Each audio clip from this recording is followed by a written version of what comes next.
And I'm going to start by sharing what? A prophetic example from the seerah. And I hope I'm going to use this example for the rest of the clinical side of the presentation. The Prophet sallallahu alaihi wasallam, the companions, honestly, did they face traumatic experiences? Yes. You remember Bilal ibn Rabah when he was on the desert, being tortured. You're helpless, you're under my control, you cannot run away, and you're in pain, and it's a traumatic experience, and it's pain, and you feel nothing, and you're being called names. Not only it is physical, it is psychological. They used to go to the companions and tell them the following: say that this beetle is your Lord. Why are they doing? They want to break them.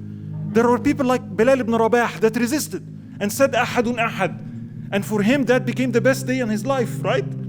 But we also have the opposite. And many of us don't speak about that. We have people that couldn't resist. That's too much for them. A person like Ammar ibn Yasir, tortured, his father, his mother, killed in front of him for saying La ilaha illallah ya Rabbi. Why? And being tortured so much he couldn't resist, to the extent when they told him insult the Prophet, he did. Say that this beetle is your Lord, it is. And they kept mocking him, and this is a terrible experience. And khalas, because he said that, they released him. Once he was released, what happened? And this is a very important part of the story. What happened? What was the first thing he did? He was crying, he was in tears, radiallahu anhu. And he was running to who? To Muhammad sallallahu alayhi wasallam, an attachment figure, running to Muhammad, seeking what? Healing, compassion, running to Muhammad sallallahu alayhi wasallam. But you know what's most amazing? You would imagine he would be saying, they killed my father, they killed my mother, look what happened to me. He was in tears because something else happened. They broke something else, his self-concept. He insulted the Prophet sallallahu alayhi wasallam. So now he is threatened. The trauma is what? A connection that's disrupted. There is pain, physical, loss, mother and father, but there is something else bigger. My connection with Muhammad sallallahu alayhi wasallam, my connection with Allah subhanahu wa ta'ala is disrupted. Am I good? Am I worthy? I insulted you. I insulted Allah. What does Allah think? Am I going to be thrown to hellfire? And he's crying. And he's running to the Prophet ﷺ saying, what? I'm destroyed. I did something horrible. I insulted you. I insulted Allah. I couldn't take it. I'm not good enough. You see the message? What is the worst thing possible for this kind of a person? Because we see people running to the masjid saying the same thing. It's saying the same thing. I messed up. I did something wrong. To be met with what? How dare you do this? Can you imagine if this happened to him? Astaghfirullah. Why couldn't you be like Bilal? Look at Bilal and look at you. Where would he go?